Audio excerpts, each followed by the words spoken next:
ताहले आमे जानिलु जे छोट पिलांकर 20 दंत एवं आडल्ट रो 32 दंत थाए समस्त जानिछंती ठीक अछि किंतु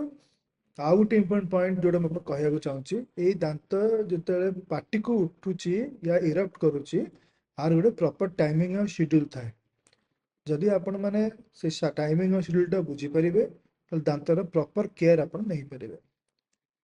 यथा जो छोटू पिलार दांतटा उठिला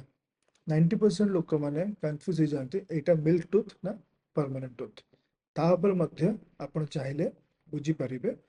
दांत को देखिए नहीं सिंपल कॉन्सेप्ट दांतरटा मिल्क टूथ कहीं करागला कारण तार कलरटा मिल्क भाया दुग्ध भाया देखा सफा थाए हे ताको मिल्क टूथ कहुए जदि आम दांतटी को मिल्क टूथ रु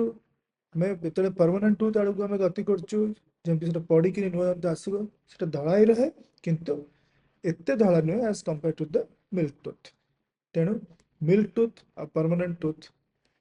जानापी गोटे जिनस मन रखि सब मिल्क टूथटा टी अधिका धड़ा आउ very important for our child thank you so much.